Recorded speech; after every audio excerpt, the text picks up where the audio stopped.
Welcome back to my YouTube channel, but if you're new here, my name is Brittany. I'm a Chicago-based lifestyle content creator, and today I'm sharing my favorite things from November. So this is a series I've been doing on my channel all year long, just sharing some of my favorite things from the month and like the beauty, entertainment, food, whatever realm. And this month I think some really good picks, as I always think they're good picks, obviously, because they're my favorite things.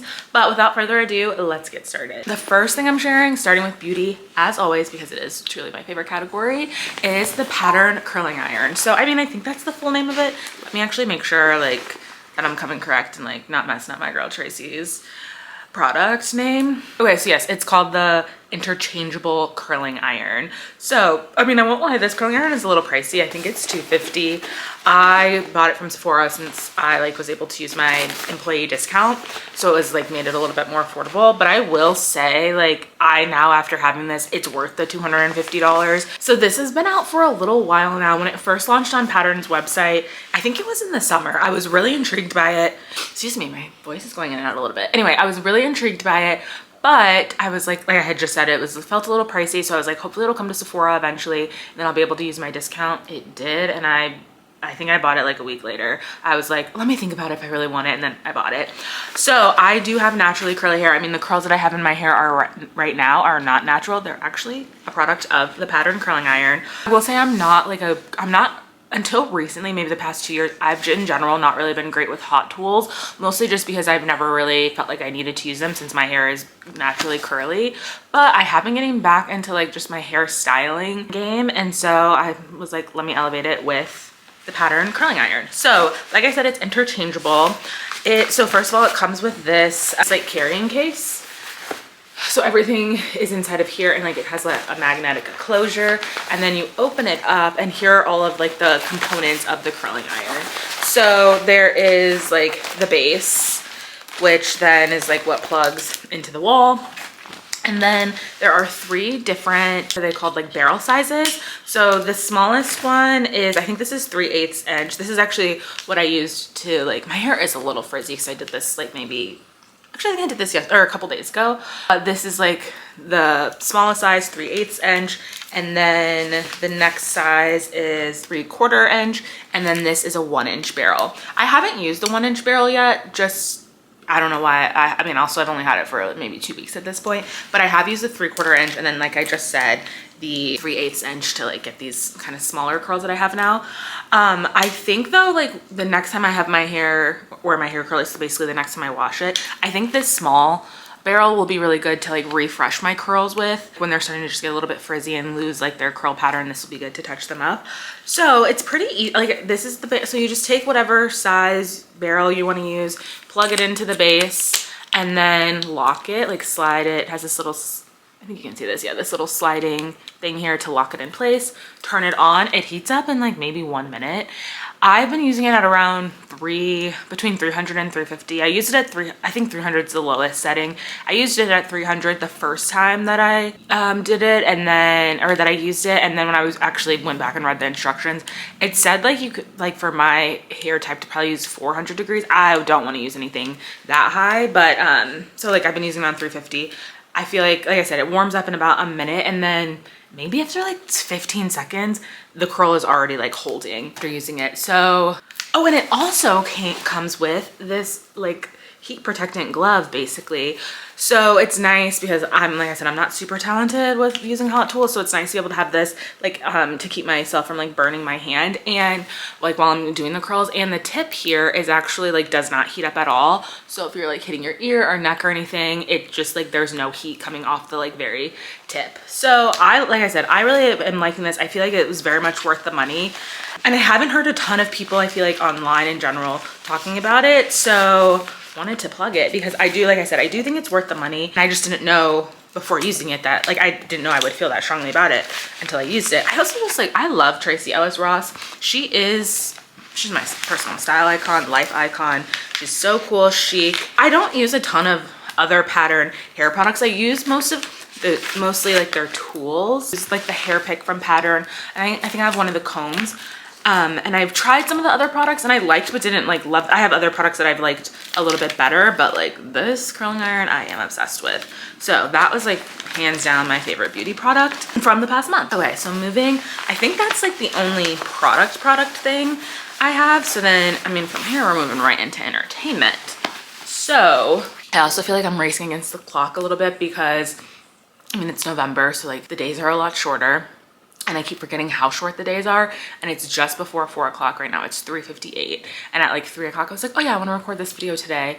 And then it was, the sun was so bright. It was beautiful. And then I was like, oh shoot, the sun's about to go down in like 30 minutes. So let's hope I make it through this video before it gets dark out. That being said, let's keep it moving. So moving on into like the entertainment realm. So starting with my favorite, we'll do song first of the month. So favorite song of the month, it's not a new song, but it's a song that like, I mean, I've listened to pretty continually since this album came out in March, but I feel like in the past few weeks, like following like the results of the election or the election in the US, it's just been hitting a little bit harder. And that song is American Requiem by Beyonce off of Cowboy Carter. I love American Requiem. It's a really, I think, really great album opener. And then I think especially for Cowboy Carter as an album, I feel like it's kind of crazy. I feel like somehow Beyonce's music always meets the moment that we're in, but feels like when you really like the lyrics just hit a little bit different. Before, I feel like when the album first came out, while they did still feel sad and heavy, they felt very like hopeful at the same time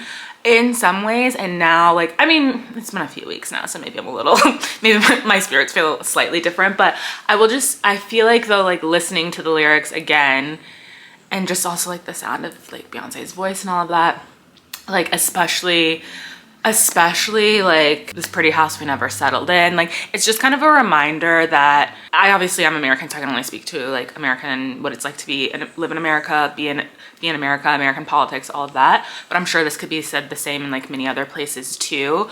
But it is very much a reminder of like, we have come so far, but also not that far at the same time. Like I just said, pretty house that we never settled in. So it's like we have this thing that maybe looks beautiful and shiny from the outside, but what's really going on deep inside behind the closed doors? And even like you change your name, but not the way you play pretend. It's just like, here we go again, where like look a little different on the outside in terms of maybe the way like people are talking about things or policies are being approached. But at the end of the day, a lot of it is still the same at its core.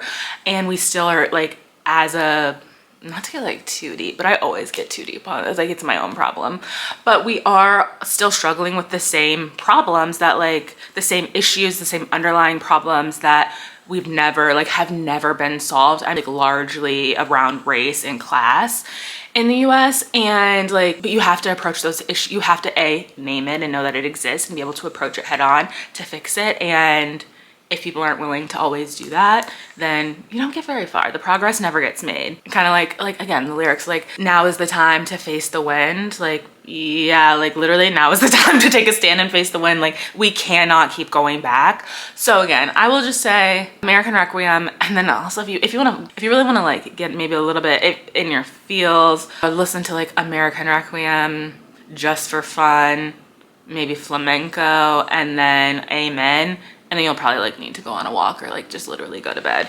But anyway, another reminder, as always, progress is never guaranteed. You always, like, nothing is ever perfect. We can remain hopeful, but like people have to continue fighting for what they believe in always and forever. So that's my favorite song of the month. Moving on to my favorite album of the month. Okay, like maybe I'm stretching it a little bit, but I think this is my favorite album of the month. It just came out less than 24 hours ago. Maybe we'll say literally maybe like 16 hours ago. And it's Kendrick Lamar's new album, GNX, that dropped literally, surprise dropped midday on Friday. It was, I think it was maybe around like 11 noonish my time. It probably was like around that time, maybe.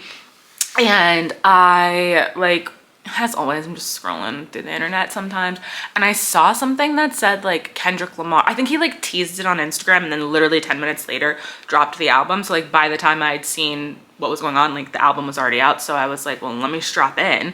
And luckily I work from home, and luckily I didn't have any meetings. So I just like put my headphones on and listened to it like while I was working. It was so good. Not that I thought it was bad. And I am a Kendrick Lamar fan pre beef even. Like, I mean, I have a couple of his albums on vinyl, and I do really like Kendrick Lamar. Like, he is a really great. He is just like, he is a really great artist, a really great rapper. He is kind of like, as I feel like in this like in the current music world, like really embodies, I feel like, hip hop. I was like, well, okay, I don't even know what to expect. Like there've been no like new singles or anything aside from like all the disses from the summer. It was like, this album I felt like was so good. Like by the time, it really for me was no skips. And by the time it got to the end, when it ended and I was like, oh, that was it. Like there's no more. I was like ready to keep listening to more. Like once I started listening to it, I think it's maybe the second or third track, Squabble. It was kind of teased. It was, oh no, it's the second track actually. It was teased in the Not Like Us, like at the end of the Not Like Us music video, which is a really iconic music video too. But I just like, I'm kind of curious though, because I know that Kendrick Lamar is there. There's like rumors that he'll be dropping another album before he performs at the Super Bowl in February. And I mean, it's November right now. So like that's basically in the next 2 months at some point. And so I'm almost wondering if whatever that album is like what he's been working on for a while, because this album sounds very fresh. And like a lot of the things he's talking about are things that literally just happened and it like played out in the media in the past like couple of months. So I'm like, did they literally just put this album together recently? Because he's talking about like on one of the opener, he like talks about like Lil Wayne being upset about like not being picked to perform at the Super Bowl. And so, and like then there's a couple other things. Oh, then he talks a little bit about like the rap beef and stuff from the summer and like all of that like back and forth. But I'm like, yeah, this just happened. So like, was this like literally a surprise, like not planned album, and he still has another album coming out in like a few months? I guess we'll see. But this album is just like, I feel like is very much like, this is why I love Kendrick Lamar. Like when I listen to it, like this sampling, I love sampling in music because it adds another like layer to the storytelling, I feel like, because it's like, oh, what is this? Like, what am I hearing in the background? And there's always a reason that what's being sampled is being sampled, which again adds like a layer to the storytelling. So that, and I feel like this album, I mean, it has a lot of really good samples across the board, but like I said, a lot of them play into the storytelling too. So like Squabble Up, like I just mentioned, that samples, shoot, why can't I think of the name of the song now? It's like on the tip of my tongue. When I hear music, why couldn't I think of that? By Debbie Deb. It's like an 80s techno, and when I hear music song, and like it, I mean, that Squabble Up is crazy. Like that is a really great song. But that's, and then I think like my favorite song on the album, at least so far in my first, like I've only listened to it I think 2 or 3 times all the way through now, is Luther. And Luther is literally on the track, Luther Vandross. And I like, and so it samples a Luther Vandross song too. And it works so perfectly because it almost feels like Luther is singing this song with like Kendrick and SZA, but he's not. It's literally him sampled. So I'm like, this again is perfect. This is like sampling done perfectly. That song just, I mean, the lyrics and everything are really good too, and it feels good. It sounds good. I love SZA. Like her voice is just always so good, and her and Kendrick Lamar just like work so well together. They sound so good together. I mean, they've like worked together before, so I feel like they just have like, I don't know, they just both, I mean, they're also just both artists I really like, but to me, they sound really good together. And then, like I said, that Luther on the track just like adds a little something extra on it. It feels so like nostalgic, but so new at the same time. In general, I feel like this album overall feels very West Coast. I really do like West Coast rap, so I was like into it. And then, okay, I'm looking back at my notes to remember what my other favorite songs were. TV Off, that other song I've really been liking. Again, this has been not even 24 or just over 24 hours. Wait, what did I say earlier? Less than 24 hours? It's been just over 24 hours. Maybe 28 hours is what I meant to say that it's been out. But again, basically not even 2 full days that the album has been out. But I like it. I love DJ Mustard, like songs that he produces, and I feel like I can always tell that it's a DJ Mustard song even before we hear the producer tag. And I was like, oh, I really like this song, like TV Off, as I was listening to it. Now it's being like memed a lot, but then you hear Mustard, and I was like, oh, this is DJ Mustard. That's like probably why I like this so much. And another song that's really cool, I feel like, is Man in the Garden. It is, I don't know if it actually samples One Mic, but it is very much a callback to like the One Mic, or the song by Nas, One Mic, who like Kendrick Lamar, like he kind of talks about Nas like almost indirectly in this song, and I feel like across the album in general. In general, I feel like he's paying homage to other hip hop artists and artists in general across this album. But Man in the Garden feels very much like, it feels like One Mic is a very iconic Nas song, but like I said, I've loved this album. It is truly has been no skips for me, start to finish. I'm excited. I already was excited to see Kendrick Lamar perform at the Super Bowl, and allegedly he might go on tour next year too. So I go to a lot of concerts in general, and like a lot of current rappers, I will say, are not great live. Kendrick Lamar, I've never seen him live, but I've watched a lot of his performances online, and he would be someone really great to see live because he is like literally rapping, no backing track, like the whole time it seems like, and he's just a really great performer. So I'm excited to see him at the Super Bowl. Hopefully he goes on tour next year, and maybe I'll be able to go. And then we'll see what this other alleged album might bring. But so far, I'm loving GNX and excited for it. Okay, moving on to now my favorite like thing on TV from the month. So actually there was a lot of really good new TV this month, which I feel like fall and winter is when TV starts to come back. I feel like there was a lot of new docs and things, and like a lot of special like releases on TV this past month. But my favorite thing from the past month on TV was Megan Thee Stallion's documentary, Prime Video. I think it was called In Her Words. I mean, I love Megan Thee Stallion as like both an artist and a person. I just like a lot of the things that she stands for and she speaks out about, and like what she uses her, like how she uses her influence, especially like as a woman. And this like documentary was so good, I feel like, because it was very, so I mean, it's clips from before she was even famous, like when she was kind of just starting her rap career, which was cool to like see kind of all of that cut in with like more present day stuff too. But it really is about her, like literally in her own words, like about her story and like about the relationship she had with her mom, which like I knew, like we all know, like her mom died, well both of her parents died, and that her mom and her grandma kind of died pretty close together, and it was really hard on her. But I didn't know the details on the story of what happened to her mom, and also like how close they were and how closely they like worked together, and how devastating that was to her. I didn't know that she was the person who had to decide, like essentially to pull the plug on her mom, because her mom was on life support and she had to decide like to keep her on it or not, and she wasn't going to wake up, so Megan did ultimately take her off of it. And like that would be such a, like I'm almost tearing up right now thinking about it, because that would be such a hard choice to have to make. And she was so young, like I forget how young Megan Thee Stallion is, like she's 27, if that old, maybe 28. And so then she would have been in her like mid to early 20s, and to like have to decide to take your last living parent off of life support, like that is so traumatic. And it's when her career was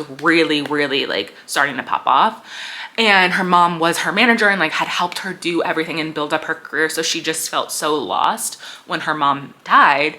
And so they talk a lot about that and like how like the impact that had on her. And again, I just also forgot how like Megan Thee Stallion has not been famous for that long, I think, because she is so big and so famous and feels like such a part of the zeitgeist, that she really has only been famous for a few years. And that like as they were talking through this, I was like, oh wow, yeah, this literally all just happened a couple years ago, like during the pandemic, is really like right around the pandemic time, which was, I mean, just now almost 5 years ago, was when she really started to get big. So they talk about that. And then the whole Tory Lanez shooting, which I obviously knew about that, but I mean, I still think this, but like then when this was happening, I was like, who is Tory Lanez? And I still am like, who is Tory Lanez? I'm not asking for anyone to explain it to me, just to be clear.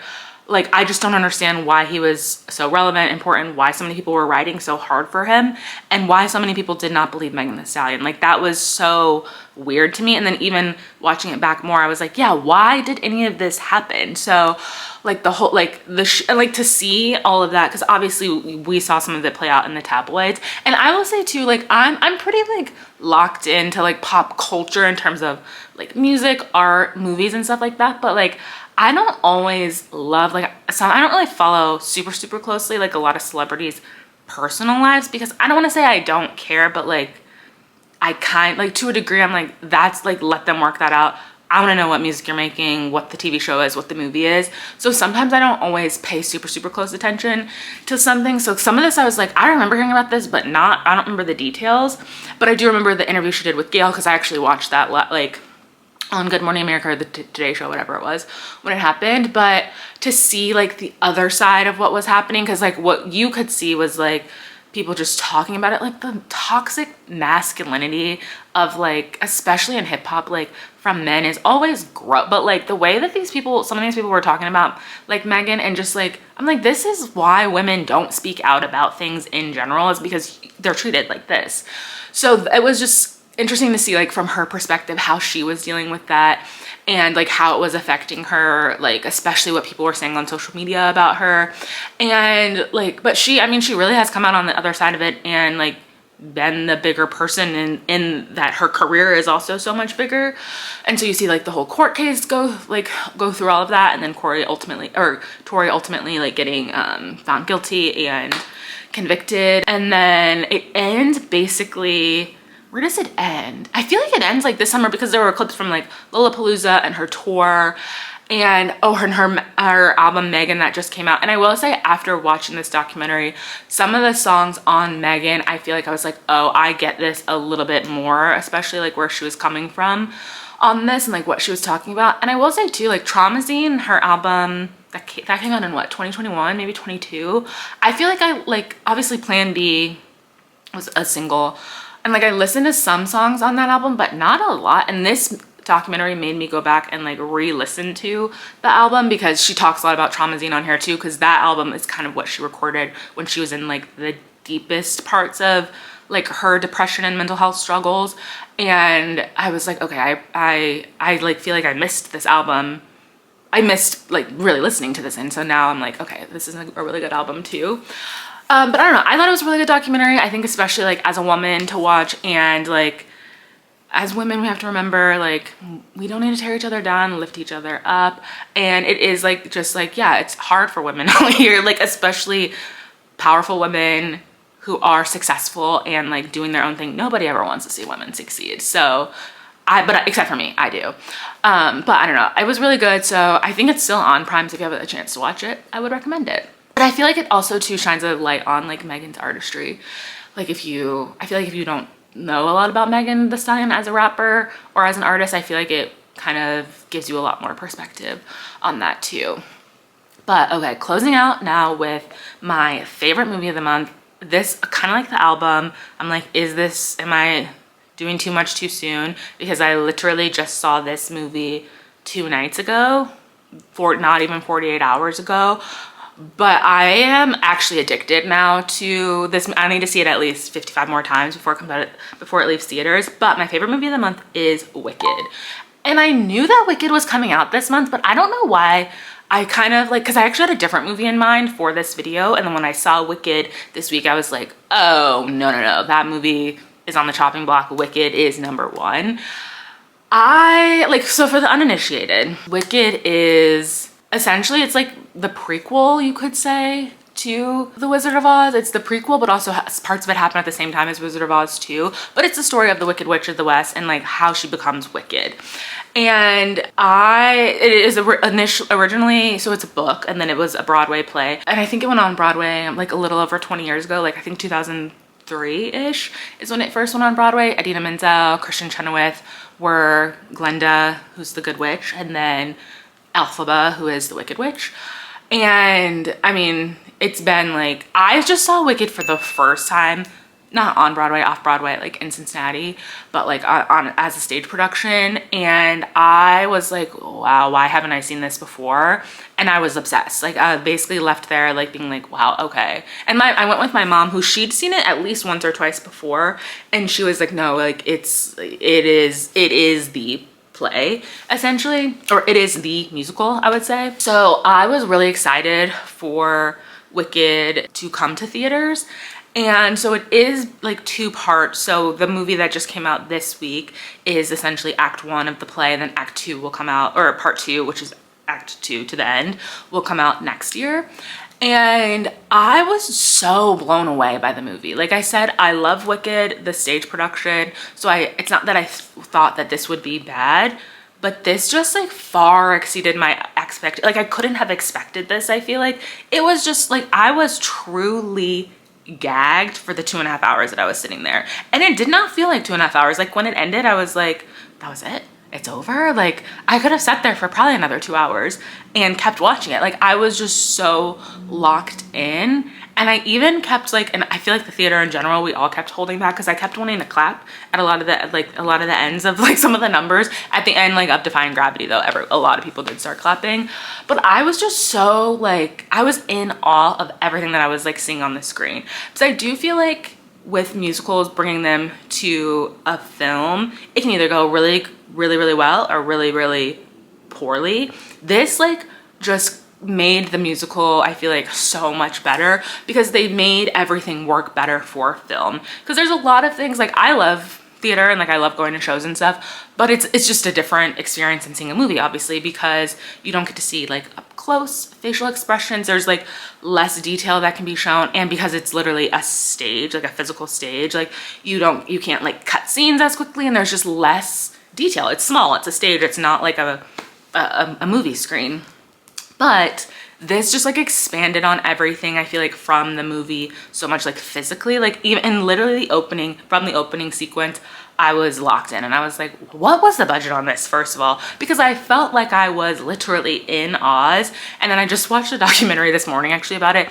And apparently they did actually build most of the sets. Like the like poppy fields that they're walking through in Oz, they literally built acres and acres and acres of field. So it looked real, and then it was enhanced with CGI, but like a lot of the sets were real, and then they did still enhance them with CGI. But I was just like, I was gagged, like I said. And I do think too, I mean, this was just like it's also a very timely release of this movie because, I mean, as I feel like in a lot of media in general, the like underlying, I'm not even gonna say underlying, very obvious themes of what Wicked is about are gonna, like, a lot of people will miss them, which is unfortunate because like we know media literacy is a problem. But like Wicked is about discrimination. It is about othering people. It's about propaganda and politics, and it is about people being complacent and like how much are you going to push back against authoritarianism, or you're just going to be complacent because it's benefiting you right now. So it is very much, but like, are you wicked for doing that? Like, who is really wicked at the end of the day? So I mean, that's literally what Wicked is about in so many words. But it is still beautiful to look at the same time. But that's what I love about a lot of like art. Like, it's fun to listen to, it's fun to look at, and you love what you're seeing and hearing, but like there's some real themes that you need to like sit with, that people need to sit with at the same time too. But I just feel like if Cynthia Erivo does not win an Oscar for this, I will have to find out how to contact the Academy directly, because she was like, her alphabet was outstanding. Like, and I do think too, like her, because there haven't been many Black women or women of color in general that have played Alphaba, and I think it's like being a Black woman and playing Alphaba is like her lived experience, I'm sure, comes out a lot in that, about being ostracized, being othered, being discriminated against. And like, I'm sure she brought a lot of that to the character. That other like that Idina Menzel, as great as she played that character, she just doesn't have that same lived experience.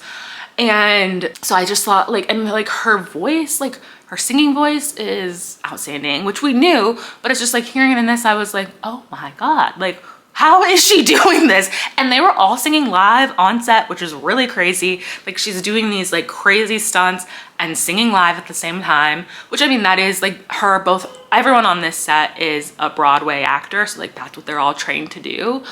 So I mean, they just like really honed in on that. Ariana Grande, not that I thought she was gonna be a flop or be bad. She, again, just far exceeded my expectations. Little Miss Ponytail got out there, like, she was born to play Glinda, I feel like, and like, she was so funny. And so like, Glinda is a complicated character because she is the good witch, but she's also a little wicked too, because she is one of those people that ends up being complacent because the system is benefiting her. So why would she push back against it when it's fine for her? And that is real in society, but like, that makes her a complicated person. And it's like the performative niceness, like, she's very nice, but like, she's nice because it's benefiting her at the end of the day. Like, she's getting something out of it, which that is like a complicated thing to portray. But Ariana Grande, like, she also needs an Oscar for that. Like, it was just, and I always forget that Ariana Grande she is like a stage actor, but also an actor in general before she was Ariana Grande.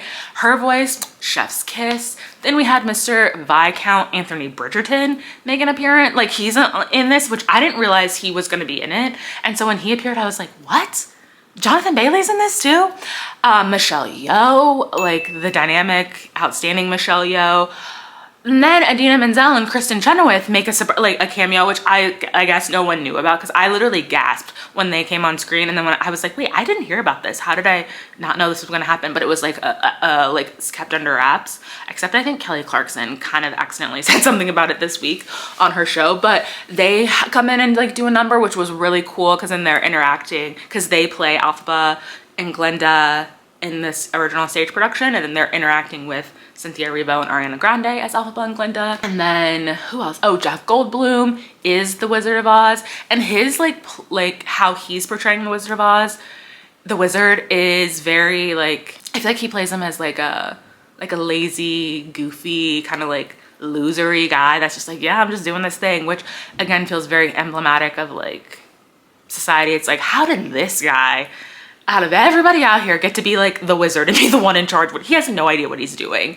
So I don't, and like some of these things I've said are spoilers, but by the time this video posts, the movie will have been out for over a week. So if you haven't seen it by then, I'm sorry. I thought it was so good, so well done. Like, it was also just so cool seeing everything come to life. So like I said, I probably am gonna see it again this week. I'm gonna see it at least one more time for sure before the end of the year.